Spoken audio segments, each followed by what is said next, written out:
A Very Easy Death by Simone de Beauvoir is a memoir by one of the first of actually that I've read so far. I've just been kind of very much intimidated by the second sex, which is her kind of dissertation, her mammoth colossus kind of take on gender equality, and through the view of an existentialist kind of authenticity of this is me botching it, but drawing from not entirely, but complimenting her partner, Jean-Paul Sartre, romantic partner with an open marriage, classic French. Not to say that all the French had that or kind of open marriage thing going on, but it was very much in lieu at the time. And Camus was said to have been kind of with many different girlfriends, one on the go. And this is no different, I think, with her especially too, since she wasn't strictly committed just to Camus, and they had this kind of Sartre. They had kind of this agreement. They're very good friends, obviously, intellectual kind of combat. They complemented each other very well, as I said. But they there wasn't like a lot of kind of a sentimentality of like we have to be monogamous and stuff, which is on a personal basis that, or the way I kind of am tempted to reject that, but not on like an intellectual kind of like saying about an atheistic kind of thing that they draw from existentialism, especially with being and nothingness, being there is nothing else aside from this this vast kind of there's being with being in time with Heidegger. It was almost like a little bit drawing from Hegel, like there is something we can do to, there is some teleological end frame in time and history that we're all striving towards. That's just a very rough kind of crash course of it, obviously. Don't take my word on it, but this is just me rambling. But with Beauvoir and maybe Sartre, it was more so that there was being, like our being, we're free, we're radically, ridiculously free, so much so that we have the responsibility of that too, to take on the ethical burden, and and the way we treat others is very much indicative of, or I'd say reflective of that kind of the way we think, the way we take responsibility for one another, I'd say. In that sense, with that being, and there's also just absolute nothingness. So it's like kind of that's what the materialistic kind of atheist, and not in the dialectical kind of Marxist materialism, but just in a sense of, which is interesting, because I don't know if Sartre flirted with Marxism. I don't know to what extent he did that, but I just remember seeing a picture of him and Fidel Castro in a boat sometimes in the 60s. So I don't know if that was just a kind of, I don't know, but he did have to, Sartre did undergo like a lot of trouble. He was imprisoned once or twice, I believe, under the French Resistance, when he was writing a little newspaper, and that's where I think him and Camus kind of not butted heads, but they often didn't see eye to eye, and they were good friends, obviously. I think I don't think there's any ill will, but I just think like on a Camus tried to distance himself from existentialism, and but yeah, going back to Beauvoir, she writes a very easy death after her mother dies, and it is a comparatively kind of short and punctual take on like the process of grieving, and and how she handles it, like the way she kind of both intellectually and emotionally manages it as well, because she's so used to seeing things through abstractions, through the lens of a philosophical kind of cultural way analyzing things. So that's kind of naturally shines through, but there's a lot of heart to it too, I think. Not in a maudlin, sentimental way, but just in a human way. It's very human to just to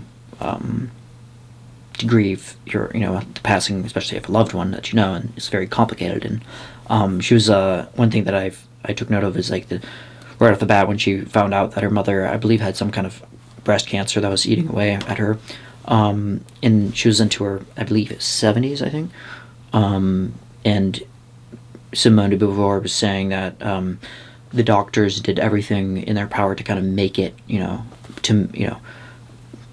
not through like opium necessarily, but in the in some kind of drug, alleviating her pain, attenuating it to a that's kind of where the title comes, Very Easy Death, because it's something that you think about.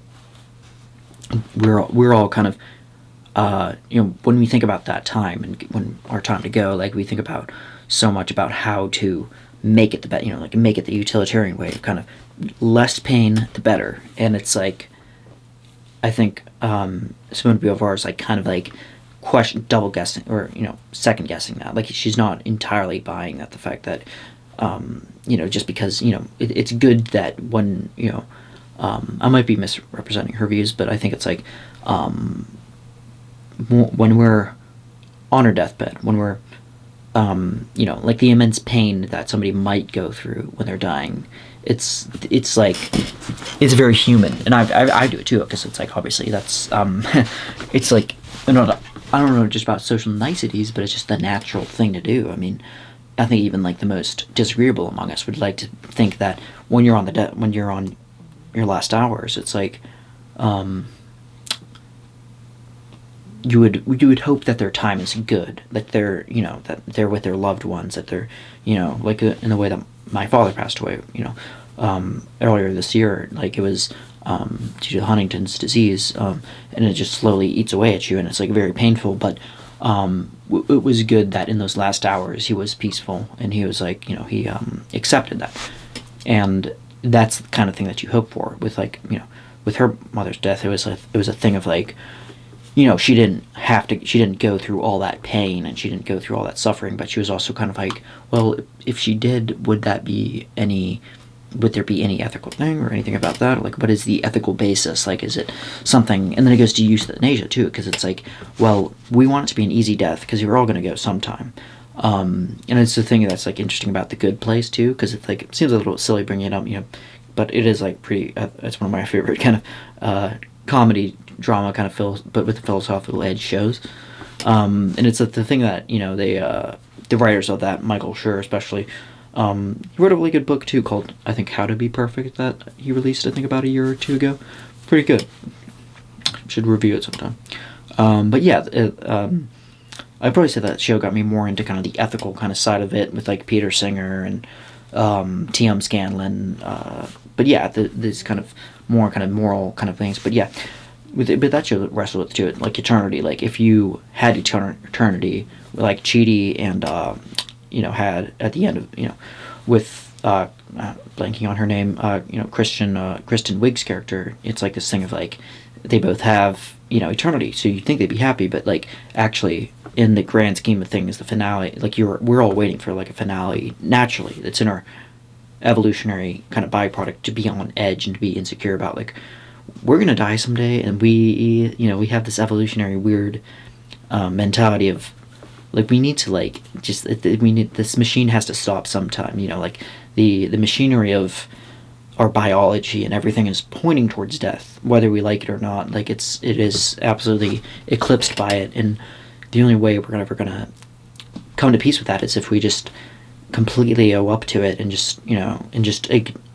necessarily dwell on it, be like, yes, death is awesome, but like, just be like, in a sense of Kierkegaard, like, what is it, and this is what, through one of his aphorisms, Kierkegaard wrote through characters like Anticlimacus, I believe, was just kind of more of a depressed, more bitter kind of minded character, a little bit dyspeptic, I guess. But he was saying something like, what difference does it make, like, if I commit suicide today or if I live till I'm 100? Like, it doesn't make any difference. And that's kind of maybe morbid way of putting it, but it does pose the question of like death, like how, if we want it to be as painless as possible, which I definitely, when my father passed away, like, I wanted it to be painless, because he had been through so much in those final kind of tumultuous kind of things with Huntington's disease. I